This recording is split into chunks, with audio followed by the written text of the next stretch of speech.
à tous et bienvenue dans Mêlée à 5. C'est le retour de votre émission rugby pour cette saison 3 de la radio 100% live de Wii Sport. Ce soir, on reviendra sur ce qu'il s'est passé ce week-end et ces dernières semaines en top 14, mais on parlera aussi et surtout du lancement du tournoi des 6 nations ce week-end avec l'équipe de France qui se déplace en Italie. Comme d'habitude, je pense que vous vous en doutez désormais, je ne serai pas seul pour animer cette heure de débat. Autour de moi, deux chroniqueurs habitués de cette émission. Flavien Olivier, salut Flavien. Salut Greg, salut à tous. Et le Palois ou le Toulousain de la rédaction, notre très cher Vincent Chalier. Salut Vincent. Salut Greg, salut à tous. Bon, on a un tout nouvel overlay, comme vous pouvez le voir. On a rajouté une petite tête sur cet overlay en plus de nous trois. C'est Chelsea Colby, l'égérie de la rédaction. Il faudra d'ailleurs bientôt faire un vote pour déterminer si Antoine Dupont n'est pas notre nouvelle tête d'affiche. Mais ça, on verra ça après le 6 Nations en fonction des performances d'Antoine Dupont et du 15 de France.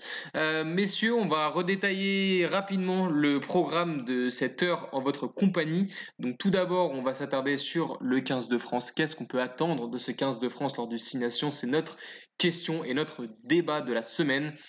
L'équipe de France donc qui se déplace en Italie samedi. Ce sera à 15h15. Ensuite, peut-être qu'on fera un rapide tour d'horizon des forces en présence avant le début du tournoi. On se projettera ensuite sur le top 14 avec Montpellier qui est en très très grande difficulté pour le maintien. Cette équipe, on essaiera d'analyser un petit peu les points qui font que ce Montpellier n'y arrive pas. Pour l'instant, même malgré le changement d'entraîneur, on a plusieurs fois eu l'occasion d'en parler, mais ça ne change pas. Pourquoi et quelles sont les raisons de cette débâcle? On en parlera donc dans cette émission. Avant de se livrer à un petit débat là aussi sur qui se qualifiera pour les phases finales du top 14. On sait qu'il y a encore approximativement 8 ou 9 candidats pour 6 places. Du coup, on se livrera au jeu des pronostics.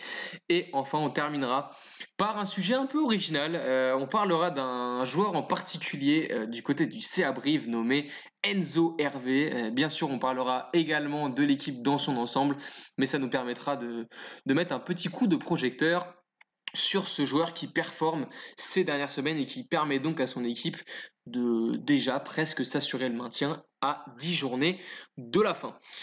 Messieurs, du coup, on va commencer tout de suite avec le premier sujet qui nous attend, c'est le 15 de France, c'est le retour du tournoi. Après 2 ou 3 mois d'absence, c'est vrai qu'on a eu la chance, entre guillemets, d'avoir un peu de rugby international et la fin du tournoi à destination en fin d'année 2020, même si ça s'est malheureusement pas soldé par une victoire finale, puisque ce sont les Anglais qui ont remporté ce tournoi. Flavien, je vais te donner la parole tout de suite avec une question très simple. C'est notre question principale, notre question du soir. Qu'attendre du 15 de France lors du tournoi des 6 nations? Est-ce que tu attends plus un processus, une qualité particulière de jeu sur certains aspects, que ce soit la défense, la discipline? Est-ce que tu attends certaines individualités ou est-ce que tu attends de manière un peu plus pragmatique un résultat en particulier de la part de nos Bleus? Chelem. À un moment, on va arrêter de se cacher, hein. C'est grand chelem, point. Montrer, ça fait un an et demi qu'on pratique un rugby d'un point de vue de tous les observateurs et nous compris, un rugby vraiment très séduisant avec une équipe qu'on a retrouvée, notamment un point particulier qu'on aime tous, c'est au niveau de la défense, au niveau de la détermination. Voilà, les actions pendant 5 minutes, on défend sur la ligne. Ça, c'est exceptionnel, ça crée une équipe. Donc, l'objectif, c'est le grand chelem, c'est de tout gagner. Maintenant, voilà, on doit être une équipe capable de dire on vient, on gagne tout, parce que c'est l'ADN de cette équipe, c'est l'ADN que doit avoir cette équipe. Aussi, l'occasion aussi de voir cette nouvelle génération qui arrive, parce qu'elle arrive encore et encore. Il y a des joueurs de plus en plus jeunes qui intègrent le groupe France. Et, voilà, toujours dans l'optique 2022, donner de l'expérience tout en gardant une grande qualité de jeu.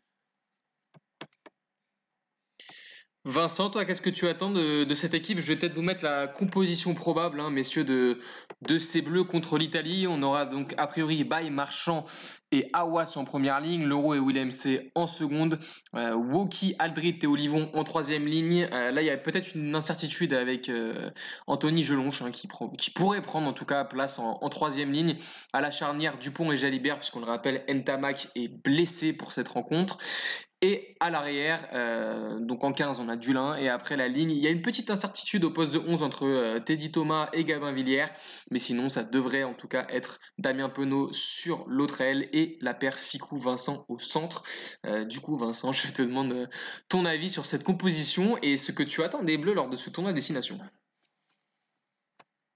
Et on va passer du rôle de la révélation je pense, au rôle du chassé maintenant. C'est-à-dire que toutes les équipes vont nous attendre. On va un petit peu changer de rôle au niveau aux yeux des adversaires. Donc, il va falloir être sûr de ses forces. Il va falloir continuer dans ce qui a fait le succès de cette équipe de France la saison dernière. Ça a une grosse défense, des fondamentaux solides, etc.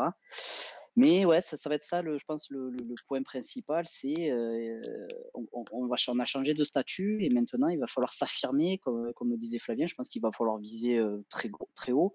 Grand chelem, je ne sais pas, mais au moins dans les deux, mais pas en dessous. Il va falloir continuer à prouver, à s'affirmer à chaque sortie. Et je pense que le premier match en Italie sera un match révélateur du niveau, c'est-à-dire si on sort un grand match en Italie, parce qu'on sait que ça a toujours été plus ou moins compliqué, c'est souvent en entame qu'on prend les Italiens. Si on sort un grand match d'entrée, on aura de belles ambitions. Si par contre c'est un match un petit peu tiré par les cheveux, etc., on pourra peut-être déjà se poser quelques questions. Donc, puis il manque un joueur comme Ntamak qui a été la révélation, le chef d'orchestre de cette équipe de France. Ça va être à Jalibert de prendre les rênes, de s'affirmer lui aussi. Donc voilà, il y a quand même, comme tu disais, quelques incertitudes. Mais après, moi, ce que j'attends, c'est du beau jeu et d'être encore plus fort que la saison dernière. Et puis continuer à nous faire vibrer parce que la nouvelle génération, elle est encore une fois, ça fait du bien au rugby français, quoi. On va revenir rapidement sur les choix de Fabien Galtier. Bon, on vous rappelle que la compo, ce sera jeudi. Du coup, demain, on va essayer de... Enfin, on vous tiendra au courant quoi qu'il arrive, en tout cas sur Wii Sport. Pour quel choix opteriez-vous, vous, messieurs, en troisième ligne ou à l'aile, puisque ça semble être les deux certitudes, en tout cas, du côté de Fabien Galtier, entre Teddy Thomas et Gabin Villière, ou Cameron Woki, éventuellement Grégory Aldrit et Anthony Jelonche. Surtout sur un match comme ça contre l'Italie, où c'est vrai qu'on va partir largement favori, ou c'est peut-être le match idéal, j'ai envie de dire, pour se mettre en jambe et tester quelque chose. Toi, Flavien, sur quoi tu partirais à ces deux postes clés? Je mettrais Aldrit, bien sûr, parce que c'est un leader.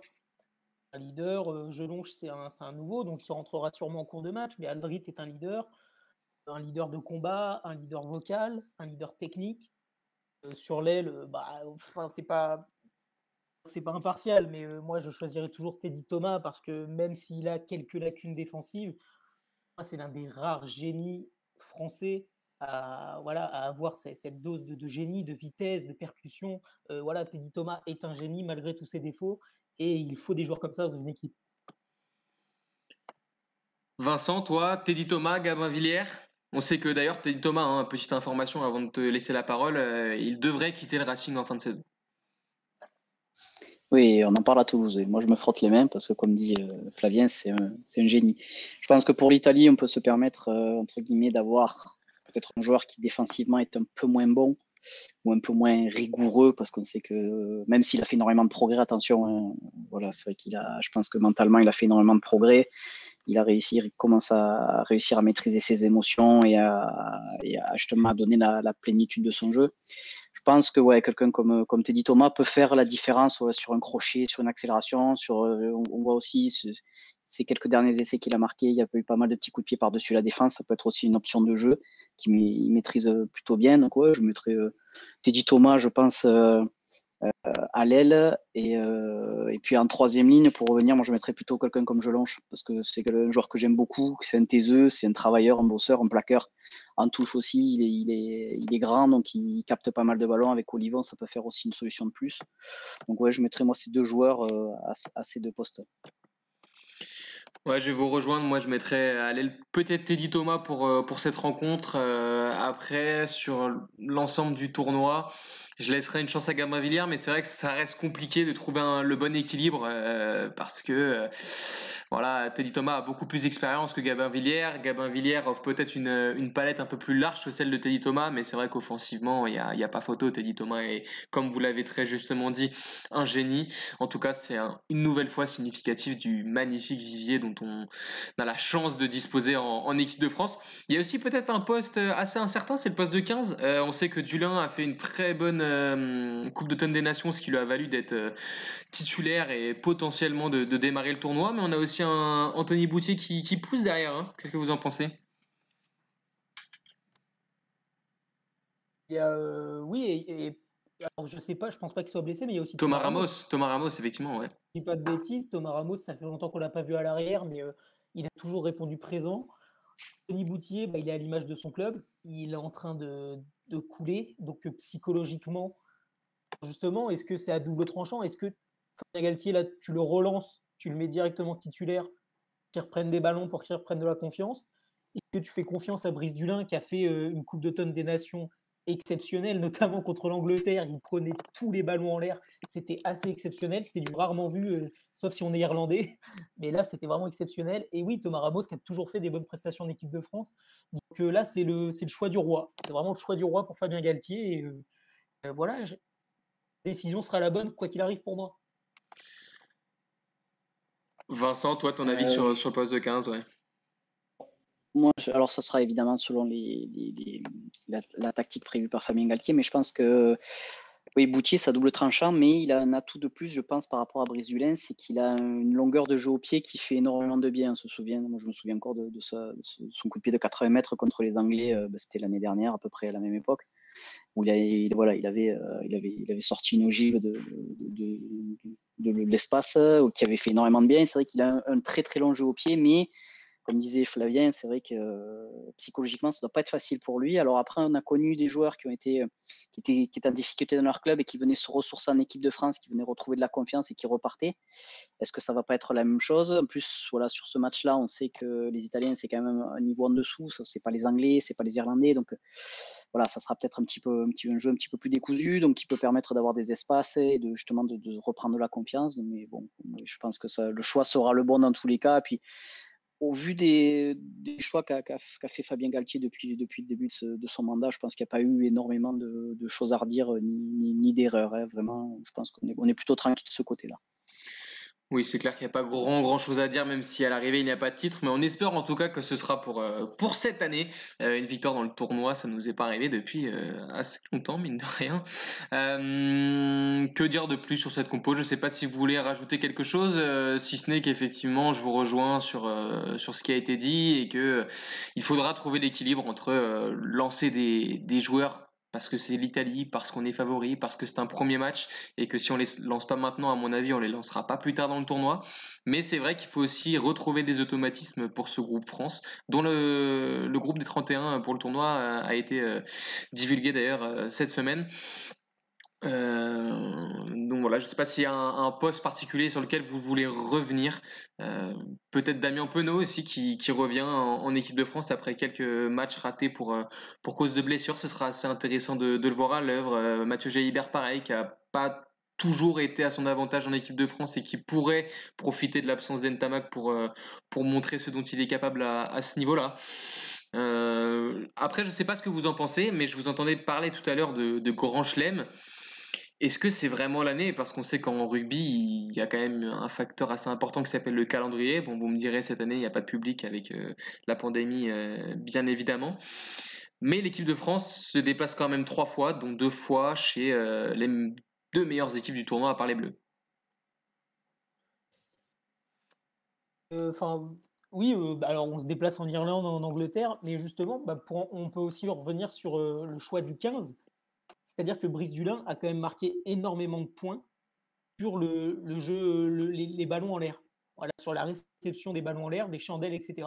Il a été vraiment exceptionnel. Et justement, les matchs par temps pluvieux, les matchs face à justement l'Angleterre et l'Irlande qui utilisent beaucoup de box kick, de chandelles, etc., ça peut être une arme supplémentaire et une sorte de sécurité supplémentaire de mettre Brice Dulin à l'arrière et justement pour contrecarrer cette tactique que l'on connaît depuis des années et des années, des Irlandais, des Anglais, même des Gallois de temps en temps.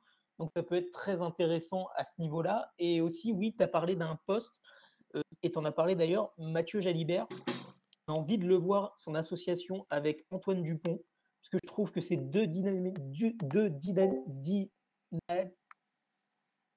dynaminateurs exceptionnels. Ça peut donner vraiment quelque chose de très fort et de très puissant pour les défenses adverses. C'est vrai que je te rejoins aussi sur. Je sais pas si Vincent, tu partages cet avis, mais Brice Dulin peut vraiment être un atout contre des équipes comme l'Irlande ou l'Angleterre, surtout si quand on se déplace là-bas, il ne fait pas très beau. C'est quelque chose qui peut paraître anodin, mais ça a toujours son importance. Et c'est vrai que globalement, l'équipe qu'on voit là me fait plaisir personnellement. Peut-être que je regrette, mais bon, comme nous tous, je pense, l'absence de Vakatawa pour toute la durée du tournoi au centre. Mais globalement, ça confirme qu'on a vraiment une très très grosse équipe et qu'on va se faire plaisir, espérons-le en tout cas, jusqu'à la Coupe du Monde 2023. Peut-être si on veut faire un tour d'horizon rapide sur le Six Nations. Je vais pas vous demander qui vous voyez gagner parce que j'ai cru comprendre que vous voyez les Bleus s'imposer dans ce tournoi. Comment voyez-vous les autres équipes dans ce tournoi? Est-ce que vous croyez à la rédemption du Pays de Galles? Est-ce que vous pensez que l'Écosse finira par exemple devant le Pays de Galles? Est-ce que l'Angleterre surtout, plus que l'Irlande, va justifier son statut? On rappelle qu'ils ont gagné les deux compétitions européennes l'année dernière, hein, la Coupe d'automne des Nations et le Six Nations. Enfin voilà, si vous voulez me faire un petit pêle-mêle de votre pronostic et de votre sentiment avant le début de ce tournoi, vous avez carte blanche, messieurs. Personnellement, ouais, je vois les Anglais, évidemment, voilà, à leur niveau, parce qu'on sait que c'est toujours un rugby très encadré. Ils ont l'habitude de travailler ensemble depuis quelques années déjà. Donc, ils vont arriver avec des repères, même si je pense qu'il y aura quelques changements. Et puis, connaissant, ils ont été un petit peu touchés dans leur orgueil que les petits Français auxquels ils s'attendaient à mettre 50 points lors de cette fameuse finale de l'Autumn Nation Cup les accrochent jusqu'au bout, ils gagnent un peu, bon, voilà, on va pas revenir voilà, sur l'arbitrage, etc. Mais ils ont gagné vraiment à l'arrache, on peut dire. Ils ont pris un petit coup, je pense qu'ils auront à cœur de secouer les Français, notamment chez eux. Voilà, je pense que les Anglais seront là et bien là, comme toujours. Derrière, l'Irlande, à voir, ça fait quelques années qu'ils sont sur le fil. On se dit chaque année, c'est une équipe vieillissante, Sexton, il n'est plus à son niveau. Et dès que le tournoi revient, on a l'impression que à chaque fois, c'est une renaissance des Phoenix, des Phoenix irlandais. C'est toujours, voilà, ils ont toujours un joueur qui sort un peu de nulle part. Les vieux grognards se remettent à niveau. On sent que vraiment c'est ce qui fait avancer le rugby, c'est ce que la fédération veut mettre en avant. C'est ce tournoi d'aller chercher toujours l'excellence dans les performances, toujours amener des nouveaux joueurs parce que c'est un petit pays, donc ça pourrait paraître compliqué, mais ils arrivent toujours à sortir des nouveaux joueurs. Et puis l'Écosse, l'éternelle Écosse, s'ils arrivent à enfin finir leurs actions et à trouver des solutions malgré leurs actions à 50 temps de jeu, ça peut être toujours une équipe dangereuse. Et puis le Pays de Galles, pour moi, est clairement en reconstruction et je ne les vois pas faire sur les quelques années qui arrivent, peut-être les 2-3 ans qui arrivent, ça va être compliqué pour eux parce que d'une part, ils n'arrivent pas à digérer le départ de leur entraîneur, entre guillemets, de toujours. Et puis, ouais, je pense qu'ils ont un problème de renouveau et ça va être compliqué, je pense, pour eux de revenir à leur niveau, voilà, de ces dernières années. Donc pour moi, je vais dire France en 1, Angleterre 2, entre l'Irlande en 3, et puis après ça va se jouer entre l'Écosse, le Pays de Galles, et puis bon, l'Italie. Je sais même pas pourquoi j'en parle, parce que vivement qu'ils fassent monter la Géorgie, quoi. La cuillère de bois se profile pour nos amis transalpins peut-être une nouvelle fois. Flavien? Non, mais enfin, hormis la France et l'Angleterre, je suis désolé de dire ça, mais le reste, on s'en fout totalement, quoi. Enfin, rien à foutre du reste. Je veux dire, c'est pas possible. Je vois pas comment le Pays de Galles et l'Irlande peuvent rejouer au rugby, peuvent réinventer leur rugby. On les a vus décevants sur leur dernier match. Là, en très peu de temps, je pense pas qu'ils aient remis les choses à l'endroit. Donc, moi, je vois vraiment la France et l'Angleterre, 2 voire 3 niveaux au-dessus des autres équipes. D'ailleurs, il faudra voir le déplacement en Irlande qui confirmera ça, ou alors l'Irlande se sera repris. Mais oui, pour moi, ce qui importe, c'est l'Angleterre et la France. Normalement, la France doit mettre une pilule aux Anglais, je l'espère, et qu'on prenne notre revanche du dernier braquage entre la France et l'Angleterre. Écoutez, bon, je vais pas revenir sur ce qui a été dit. C'est vrai que la France et l'Angleterre semblent en tout cas au-dessus du lot. Après, l'Irlande fera sûrement 3 ou 2, mais c'est vrai que ça risque d'être assez limité pour jouer la gagne. Et puis derrière, l'Écosse, le Pays de Galles et puis l'Italie encore plus derrière. Ça devrait être globalement le classement s'il n'y a pas de grosses surprises. Attention quand même au déplacement en Irlande. Je sais pas ce que vous en pensez, mais c'est vrai que ça peut être un match vraiment piège avec une équipe qui a du mal à se réinventer, mais qui maîtrise quand même ses fondamentaux et son rugby. C'est vrai que ce sera assez intéressant, alors que l'Angleterre, dans le même cas et dans le même temps surtout, se déplacera d'abord en Écosse puis en Italie. Donc je pense qu'ils arriveront globalement au Pays de Galles avec 2 victoires dans la musette. Et puis même au Pays de Galles, hein, je pense que les Anglais seront favoris. Notez bien, le 13 mars, on se déplace à Twickenham, donc ce sera le choc, le gros match de, de ce 6 nations. D'ailleurs, les Anglais n'ont pas perdu depuis 1 an, aujourd'hui, jour pour jour. C'était donc, vous l'avez bien compris, le crunch face à l'équipe de France en ouverture du tournoi 2020, 1 an et 8 matchs que les Anglais n'ont plus perdu. Ils ont remporté donc la Coupe d'automne des Nations et le 6 Nations depuis. Messieurs, on va passer donc au top 14, si vous le voulez bien, avec donc cette équipe de Montpellier. Pour commencer, on va parler des Montpelliérains, les Montpelliérains qui ont énormément de difficultés ces derniers temps, c'est pas peu de le dire. Je ne sais plus combien de défaites d'affilée. La situation est assez catastrophique du côté des Montpelliérains. On avait eu le temps d'y consacrer un article d'ailleurs sur le site, mais c'est vrai que quand même ça commence à être très compliqué pour cette équipe de Montpellier, Flavien. Oui, enfin, 7 défaites de suite en top 14, 9 défaites de suite, toutes compétitions confondues. Défaites avec 1 ou 2 points d'écart à chaque fois. On voit l'équipe alignée à chaque match et on ne comprend pas en fait. Comme en foot, c'est comme si le PSG jouait la relégation. Je grossis un peu le trait, mais cette équipe de Montpellier est formatée, mise en situation pour, dans les 6 premiers minimum. Il y a des internationaux à tous les postes, il y a des joueurs de talent à tous les postes. Voilà, on a licencié un coach, on a fait venir Philippe Saint-André. Sérieusement, Philippe Saint-André, que tu mets en coach principal, le mec a jamais rien réussi de sa vie. Ça me fait Il penser un arrive, peu il à a Raymond Domenech qui a pris les rênes du FC Nantes au c'est football. exactement ça. C'est exactement ça. C'est les mêmes. On sait que les mecs, c'est échec sur échec. Bah, tu les fous quand même au feu parce que, à mon avis, bah, il y a les copains, les copines, ils ont un bon carnet d'adresses, c'est du copinage. Voilà, le mec, il arrive, il perd encore d'1 ou 2 points, il y a 0 déclic. C'est incompréhensible. Et alors j'espère pour eux et je pense quand même qu'ils vont se sauver au fur et à mesure des matchs.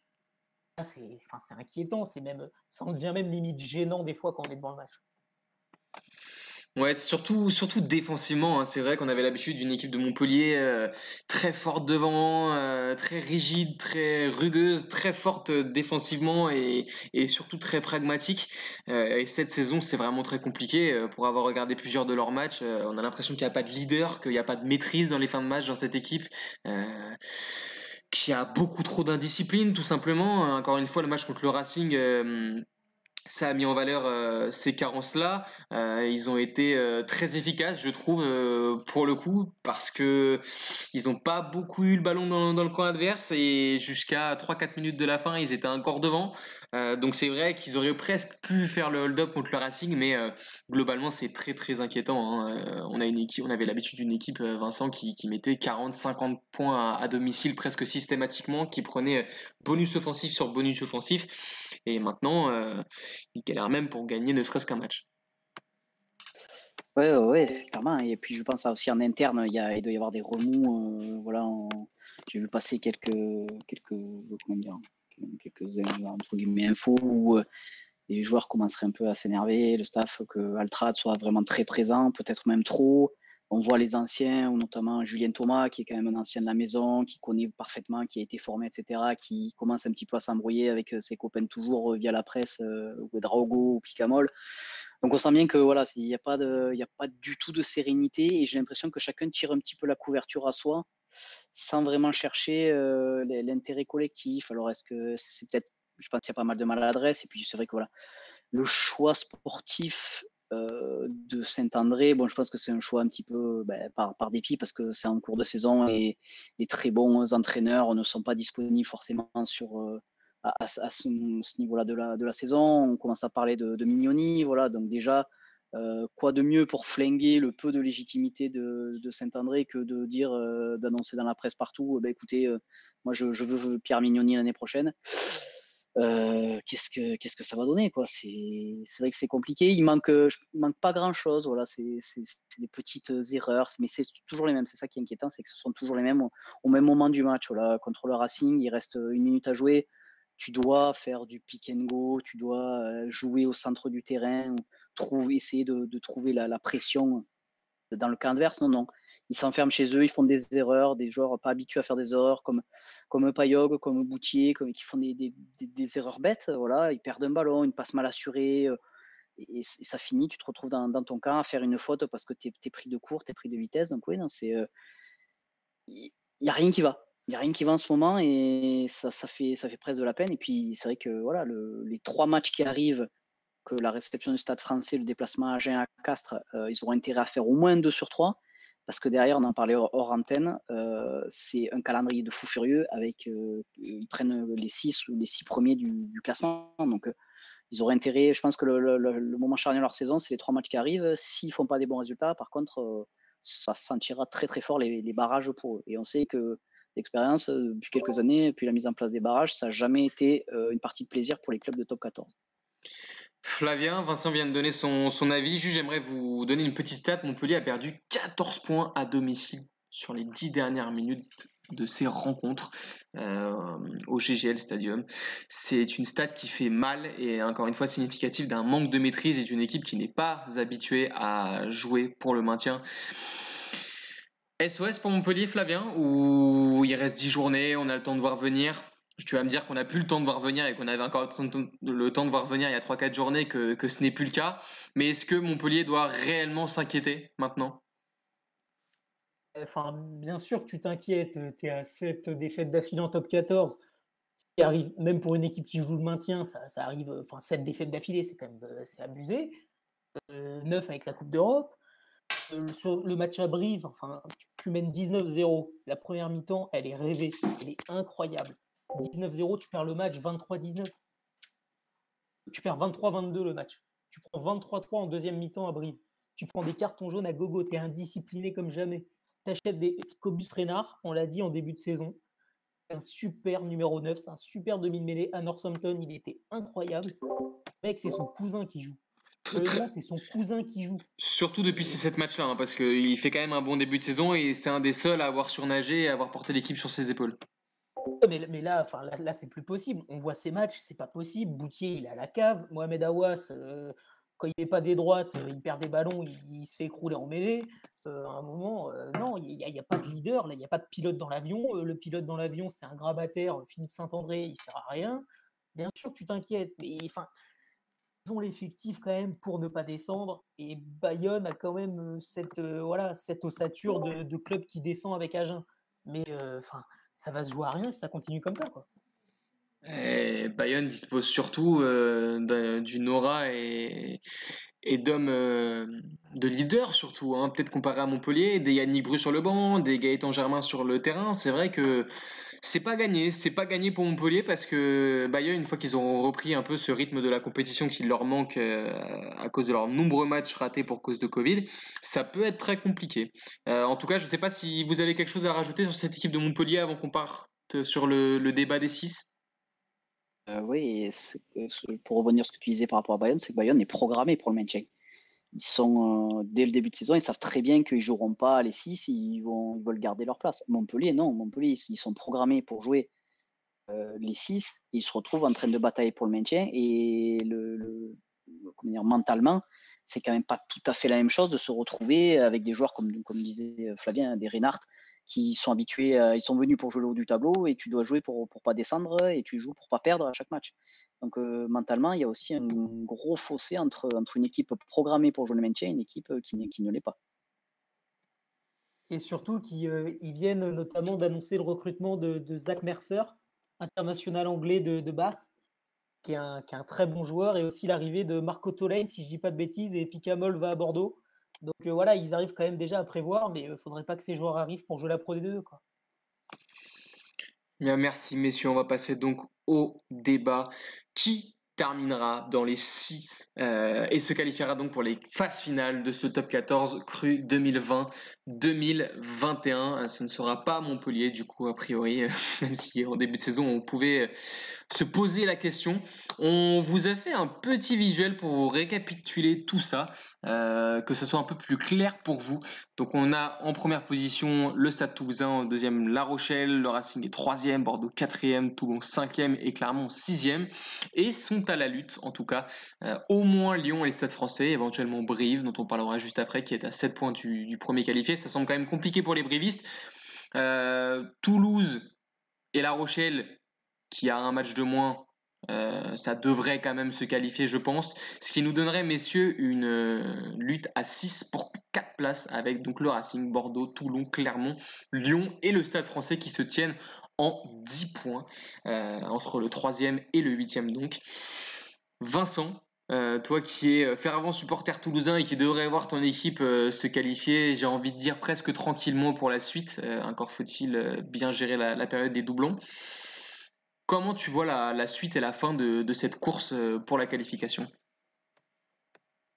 Je vois, alors déjà, si je dis pas de bêtises, il y a moins de Toulousains qui sont convoqués par rapport peut-être aux dernières années, donc ce qui va leur permettre aussi de peut-être pouvoir gérer un petit peu mieux.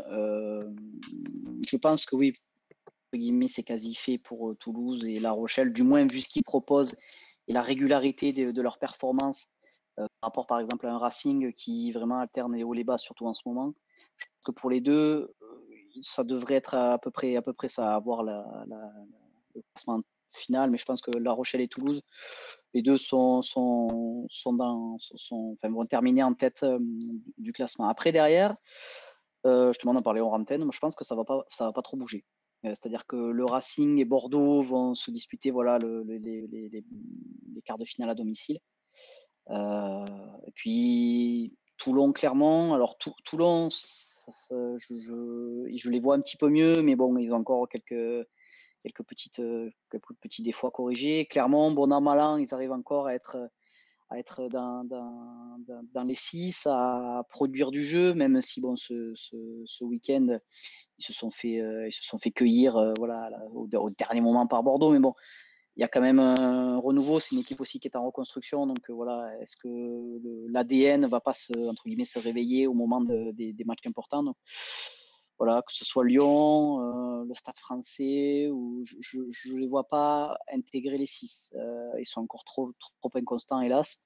Et puis Brive, ouais, enfin, Brive, ça pourrait le faire, mais bon, je pense qu'une fois qu'ils seront sauvés, peut-être qu'ils vont se relâcher un petit peu plus. Alors ça peut être à double tranchant, ça peut être une très très bonne chose, et qui jouent leur rôle d'arbitre jusqu'au bout, soit bon, ils vont peut-être un petit peu moins être concernés parce qu'ils seront peut-être trop loin pour jouer les phases finales et sauver. Donc ouais, moi pour l'instant, je pense que ce classement-là, pour moi, ça ne bougera pas beaucoup. Flavien, toi, quel regard tu livres sur cette course entre ces 6-là, ou potentiellement ces 8 ou ces 10-là, si tu vois le Stade Toulousain, La Rochelle, Brive et la section ne pas être nécessairement fixés sur leur destin? Je pense que sans émettre d'abord d'avis personnel, ça se joue entre deux équipes, on va dire, on va être d'accord sur ça, qui peuvent intégrer ce top 6, le Stade français et le Loup. Sur ce côté-là, je pense qu'on est d'accord, c'est deux équipes qui peuvent intégrer ce top 6. Moi, je pense que ça se jouerait entre le Loup et Toulon, parce que le Stade français, depuis le début de saison, je n'y crois pas énormément, parce que même si cette équipe est séduisante, elle montre de belles choses, l'équipe qui n'a pas vraiment de vécu commun, qui n'a pas énormément de vécu, l'effectif change quasiment de moitié tous les ans, donc il leur faut 1 ou 2 ans à jouer ensemble vraiment. Là, cette année, je pense que ça va être trop court. Et justement, avec cet argument-là, le Loup, ça fait quand même plusieurs années que l'effectif est stable. Je pense que le Loup peut, en mettant un peu la machine, en passant un petit peu la seconde, peut passer devant Toulon, qui je trouve est pareil l'équipe la plus friable des 6 devant. Mais d'un autre côté, Toulon, c'est l'an 2 Colazo. Et on sait qu'on avait dit l'année dernière de laisser 1 an à Colazo, voir ce que ça va donner. Et là, on voit que ça commence quand même à cliquer, ça commence un peu à matcher. Voilà, pour moi, ça risque d'être une bataille entre Toulon et le Loup. D'accord, je vais vous donner les calendriers quand même de trois équipes qui sont très très proches au classement du coup, puisque vous avez l'air de voir Toulon, Clermont, Lyon et Stade Français. Je vais vous donner le classement de Toulon, Lyon et de Toulon, du Stade Français et de Clermont, pardon. Je vous donnerai celui du Loup si vous le désirez, parce que dans les 3, 4, 5 prochaines journées, ça devrait se décanter. En tout cas, Toulon, lors des 5 prochaines journées, recevra La Rochelle, ira à Pau, recevra le Racing, ira à Lyon et ira à Montpellier. Le Stade Français ira à Montpellier, à Bordeaux-Bègles pardon, et à La Rochelle. 3 déplacements consécutifs avant de recevoir Agen et Clermont. Et puis éventuellement, si on repousse un 6e match, il y a le déplacement au Racing juste derrière. Et Clermont reçoit le Loup, se déplace à Agen, reçoit Bayonne, se déplace à Montpellier et au Stade Français. Donc c'est vrai que Clermont semble avoir le calendrier le plus favorable. Euh, Toulon, ça risque, comme le Stade Français, un peu d'être assez compliqué sur les déplacements. Donc, je ne sais pas si ça modifie un peu votre analyse, mais c'est vrai que on sent quand même que le Racing et Bordeaux devraient se qualifier plus facilement que les autres, et qu'après il devrait y avoir une lutte à 4 entre Toulon, Clermont, Lyon et le Stade Français. Je vois personnellement peut-être le Stade Français être mieux armé qu'une équipe comme Lou, que ce soit en termes d'expérience ou en termes d'effectifs purs. Maintenant, de ce qu'ils nous ont montré lors de leur déplacement à Toulouse ou à Toulon, ils sont très très loin quand même du top 4. Et c'est vrai que ça peut poser des questions, car si tu n'es pas capable sur les 3 prochains déplacements de prendre au moins l'équivalent d'une victoire en termes de points, ça risque d'être quand même compliqué, puisque tu seras probablement à 10 points de la concurrence, Vincent. Oui, oui, clairement. Après, puis c'est vrai que tu parlais aussi enfin, c'est Flavien qui parlait de véhicules communs. Je pense qu'effectivement, ils ont des grands noms. Attention, hein, les Matera, les Kremer, même les Joris Second qui s'affirment de sortie en sortie. Ce sera un peu juste. Puis, alors après, cette saison, je pense que, bon, sûrement dû au Covid, enfin, la Covid, pardon, on voit que rien n'est forcément acquis de la 5e à la 9e, 10e place, c'est-à-dire que tout le monde peut battre tout le monde. On a vu, il y a énormément de victoires à l'extérieur, des retournements de situation incroyables où tu mènes un 19-0 à la mi-temps, tu perds 23-19. Voilà, donc c'est vrai qu'il y a aussi ce paramètre peut-être à prendre en compte, c'est-à-dire que les équipes ne sont pas forcément tout à fait sûres de leur force et de leur rugby. La faute a peut-être un manque de rythme aussi, des conditions de vie de tous les jours et des conditions d'entraînement qui sont différentes. Ils se font tester quasi tous les jours ou presque, donc c'est vrai que ça ne doit pas être non plus le meilleur moyen de prendre du plaisir à jouer et de trouver des repères communs et d'avoir un rugby vraiment forcément léché. Donc, ça va être indécis jusqu'au bout, clairement. Mais bon, moi, je reste vraiment sur mon impression, c'est-à-dire que Toulon, Clermont seront 5 et 6 pour moi, ou 6 et 5. Ouais, je vais te rejoindre, Vincent, là-dessus, de manière objective. Même si je pense qu'il y aura peut-être quelque chose à faire pour le Stade français le 27 mars, lors de la réception de Clermont, s'ils réussissent encore une fois à décrocher au moins un succès sur la série de 3 déplacements, que ce soit à Montpellier samedi, à Bordeaux ou à La Rochelle. C'est pas injouable, mais c'est sûr qu'il va falloir montrer autre chose que sur leur dernière sortie face aux grosses écuries du championnat.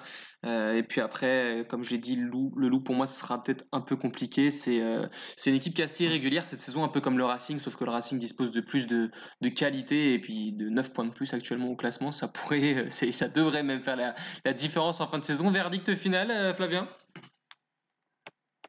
Le Stade français est 11e sur 14 à l'extérieur, avec 2 victoires et 7 défaites. Et comme tu l'as dit, il se déplace à Montpellier, à Bordeaux et à La Rochelle, si je dis pas de bêtises. C'est-à-dire que si tu perds à Montpellier, là, ça peut devenir vite compliqué pour le Stade français. Ah ouais, ouais, c'est clair. Pression en tout cas pour le Stade français sur ces 3 4 5 prochains matchs.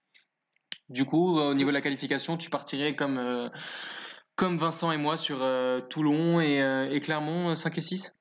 Non, je Ou pense, alors Toulon ne se qualifie pas? pense que Lyon peut, peut passer devant Toulon. Ouais. Je pense vraiment que Lyon, ça me fait penser, enfin, toute proportion gardée, sans les titres et tout, cette équipe de Lyon me fait penser au Real Madrid qui a gagné les 3 Ligues des Champions d'affilée. Qu'à chaque fois, on disait ils vont pas y aller, ils vont pas le faire. Dernier moment, tu vois Lyon qui fait une série de 3-4 victoires de peu, avec du caractère et tout. Je vois bien Lyon capable de faire ça encore une fois cette année. Eh bien, écoute, en tout cas, on verra si ton pronostic se vérifie. Ça sera assez intéressant pour vous résumer un peu l'avis de nos chroniqueurs. Du coup, ça partirait sur une qualification de l'ASM Clermont-Auvergne en plus des 4 qu'on a cités au début. Et après, la dernière place serait tiraillée entre le Loup et Toulon. Et puis peut-être la 7e place synonyme de Coupe d'Europe hein, pour le Stade français.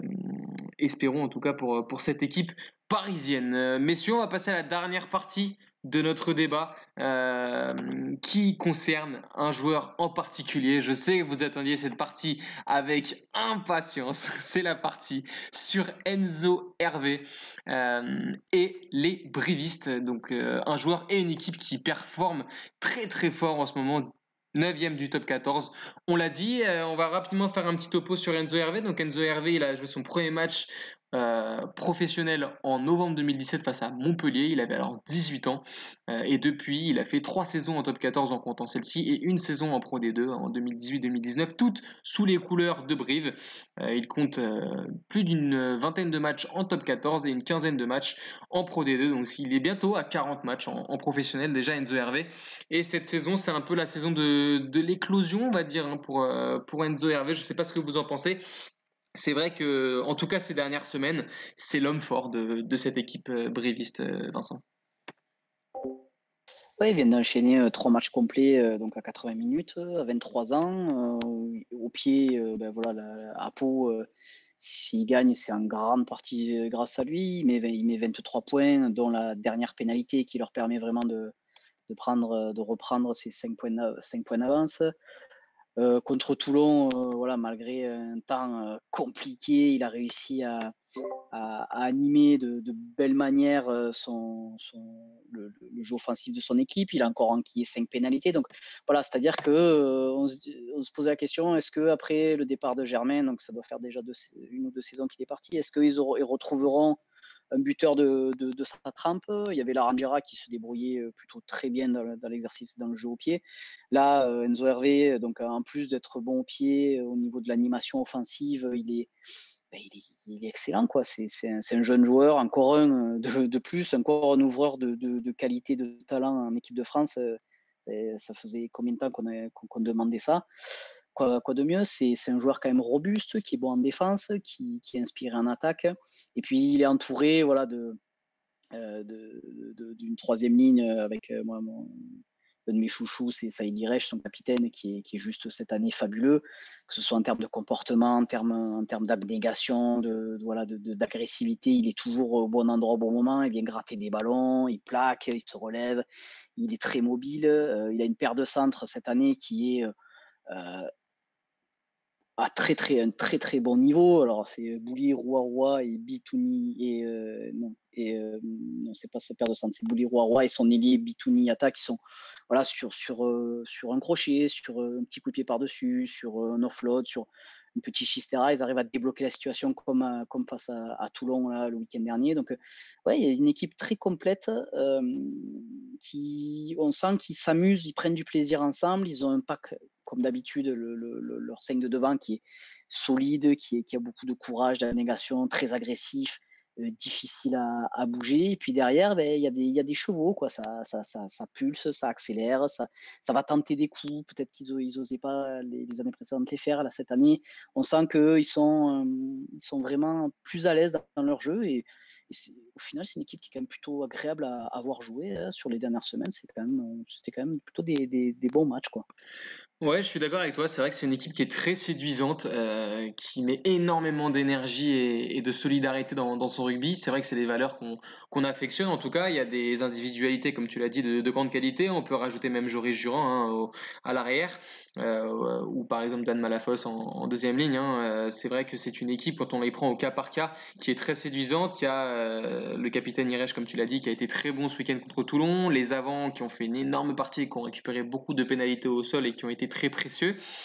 C'est une équipe qui reste sur 3 succès à domicile face à Lyon, Toulon et Montpellier, ce qui n'était pas forcément évident car on connaît le public de Brive et vous le savez comme moi, en cette période de crise sanitaire, il n'y a pas de public. Donc c'est vrai qu'on pouvait se demander si ça allait être compliqué pour les Brivistes. Toi Flavien, je sais que tu n'avais pas été forcément pessimiste vis-à-vis de Brive en particulier, mais vis-à-vis des plus petites équipes à cause de l'absence du public à domicile qui rebattait un peu les cartes lorsque les grosses équipes se déplaçaient chez elles. Quel regard tu portes sur cette équipe briviste qui voyage aussi bien, qui s'est imposée à Castres et à Pau il y a peu? Oui, mais c'est toujours pareil en fait. Brive, c'est l'anti Bordeaux-Bègles, l'anti Toulouse. C'est pas sexy. Ah, c'est pas sexy. Mais c'est du rugby à l'ancienne. Et voilà, c'est les valeurs de l'Ovalie comme on aime bien charrier, comme on aime bien dire. Là, c'est les avants avant tout. Oui, c'est toujours. Alors, ils se débrouillent tout le temps pour trouver un ouvreur efficace, voilà, qui colle avec leur philosophie de jeu, avec leur philosophie de combat. Donc, toujours un ouvreur efficace. Là, on a Enzo Hervé qui a quand même disputé 14 matchs sur 15 titulaires. Je crois que c'est peut-être le joueur qui a disputé le plus de minutes en top 14. Voilà, qui arrive à bien mener. Voilà, il est jeune, il a 22 ans. Voilà, et derrière, il a l'air de plutôt bien mener ses avants, d'être écouté. Donc, forcément, l'absence du public, c'est une équipe qui arrive quand même à. Tu sens que les mecs aiment jouer ensemble. Tu sens qu'ils aiment se battre l'un pour l'autre, qu'ils aiment aller à la maillotche, qu'ils aiment aller dans les tranchées. Au final, voilà, tu vois, face à des équipes, d'autres équipes qui sont peut-être justement qui ont moins de vécu commun, peut-être moins envie de se la mettre, de se la foutre, comme on dit vulgairement. Bah voilà, face à ces équipes-là, bah ça paye et ça se joue à chaque fois de 1 ou 2 points, 3, 4 points, mais à chaque fois ça tourne du bon côté. Donc là, ça tourne du bon côté depuis 4 ou 5 matchs et ça peut aussi tourner du mauvais côté sur les 4 ou 5 prochaines semaines. C'est-à-dire qu'il n'y a pas de. La marge est fine en fait. Il n'y a pas de support, il y a pas beaucoup d'espace entre une victoire et une défaite de Brive sur leur dernier match. Donc attention quand même, et cette absence de public peut se montrer sur la fin de saison, dans une saison très éreintante. Attention aux prochaines journées, je suis toujours un petit peu pessimiste sur Brive, s'ils vont se sauver, mais il peut y avoir un coup de moins bien dans les prochaines semaines du côté briviste. Après, ils ont un calendrier abordable. Ils se déplacent à Bayonne dans 2 semaines. Ils recevront Bordeaux. Ensuite, tu parlais d'anti-Bordeaux. Ce sera l'occasion de le vérifier justement. Bon, après, ils se déplacent à Toulouse. Ça risque d'être un petit peu compliqué, quoique c'est pendant les doublons. Donc, c'est vrai qu'il peut peut-être y avoir plus de chance. Et puis après, ce sera la réception d'Agen, un déplacement à Clermont et 2 réceptions du Stade Rochelet et du Stade Français. Le Stade Français qui est d'ailleurs la seule équipe lors des 7 dernières journées de top 14 à avoir battu les Brivistes. Les Brivistes avaient enchaîné, je crois, 6 défaites consécutives sur la fin de l'année avant d'aller gagner à Agen et d'enchaîner 6 victoires en 7 matchs, entrecoupées de 2 défaites en Challenge Cup, c'est vrai, mais bon, ça de toute manière, les Coupes d'Europe, à mon avis, cette année, ça va être compliqué. Messieurs, au classement, Brive est à 7 points de Clermont, 12 points devant Montpellier. Tout simplement, qu'est-ce que va jouer Brive sur cette fin de saison, Vincent? Oh bah, je pense qu'ils tant que tant que mathématiquement ils pourront se qualifier, je pense, ça serait, je pense, bête de pas avoir cette ambition-là. Surtout, voilà, comme tu disais, 6 victoires sur les 7 derniers matchs, avec un calendrier qui est quand même voilà plutôt abordable comme tu faisais référence. Oui, ce serait dommage de pas se dire, ben, Clermont est pas le grand Clermont, Toulon, ben, ils ont des calendriers compliqués. Le Loup et le Stade Français, ça reste quand même pas voilà du très très régulier. Donc j'imagine qu'eux doivent dans l'intimité du vestiaire en parler, se dire ben voilà, on va essayer d'aller chercher quelque chose, d'aller chercher le plus haut possible. Si c'est dans les 6, tant mieux. Si c'est 7 ou 8, ça sera une belle saison parce que aussi voilà, eux c'est plus programmé pour le maintien plus que pour dans les 6. Ils peuvent avec cette abnégation, ce courage, s'ils n'ont pas des blessés et s'ils arrivent, s'ils arrivent à bien gérer la période des doublons, parce que c'est vrai que mine de rien, ils vont aller chez des grosses équipes ou ils vont recevoir des grosses équipes qui seront amputées de certains de leurs meilleurs joueurs. Donc ça peut être aussi des coups à jouer, des points à récupérer, des victoires à gagner, alors que peut-être à d'autres moments de l'année, ça n'aurait pas été forcément possible. Ils ont un coup à jouer, hein. Ils ont un coup à jouer, mais après, bon, voilà, il faut que les éléments s'enchaînent bien, qu'ils aient un petit peu un facteur chance. Et puis, en tout cas, ce qui est sûr pour moi, c'est que s'ils gardent cette volonté, cet état d'esprit, et je pense qu'ils le garderont parce que c'est l'ADN du club, il leur arrivera pas grand-chose, ça c'est sûr. Flavia, pour terminer sur cette équipe de Brive et sur Enzo Hervé, si tu veux rajouter un mot sur ce joueur, comment tu vois leur fin de saison? Non, mais enfin, cette équipe de Brive, ça fait plusieurs années qu'on en parle, et à juste titre, à raison, parce que ça fait plusieurs années qu'ils nous régalent, entre guillemets, au niveau du combat, au niveau de la solidarité. Voilà, et imaginez juste 2 secondes, on rajoute un petit peu de sexy à cette équipe. On rajoute un petit peu de paillettes, c'est ça qui manque. 2, 3 joueurs paillettes, 2, 3 artistes. Tu rajoutes un petit peu de sexy à cette équipe, un petit peu de Toulouse, voilà, un petit peu de mouvement avec cette solidarité. On en fait un cadre du championnat. Donc je trouve que voilà, il manque peut-être cette petite touche sexy là qui ferait décoller ce club encore plus haut. Un peu de profondeur plus parce que c'est vrai que moi je trouve quand même qu'à l'arrière on a des clients et que cette équipe, si on porte un regard assez objectif dessus et qu'on prend du recul, c'est une équipe qui est assez bien construite, le 15 Brévis. C'est vrai qu'ils ont un peu tous les atouts pour se maintenir et qui collent en tout cas à leur philosophie de jeu. Donc c'est vrai que c'est une équipe qui reste agréable à regarder, même s'il est vrai, son jeu est en tout cas basé souvent contre les grosses écuries sur le paquet d'avant qui résiste et qui cause du tort à l'équipe adverse comme on a pu le voir contre Toulon. Est-ce que vous avez quelque chose à rajouter, messieurs, avant qu'on clôture tranquillement cette émission, cette première émission de Mêlée à 5 de la saison 3 de 100% live? Vivement ce week-end et le retour du tournoi. C'est quelque chose que chaque année, je pense que tout amateur de rugby attend. C'est une ambiance particulière, même voilà, si cette année, voilà, moi j'adore personnellement aller voir les matchs dans un pub irlandais, voilà, à boire des grandes bières en regardant les 2 ou 3 matchs consécutifs. Mais bon, voilà, c'est une période particulière, c'est une atmosphère, c'est voilà, c'est des voix dont on a l'habitude d'entendre, des commentateurs, voilà. Donc ça sera un peu différent, mais bon, c'est quand même voilà, vivement que ça commence, quoi. Flavien, si tu veux y aller de ta petite tribune de fin d'émission. Je le répète, je veux des stars à Brive. Je veux des stars à Brive. Je veux 2 ou 3 stars qui arrivent comme Paul a fait avec notamment les Néo-Zélandais, Colin Slade, etc., même si ça n'a pas très bien marché.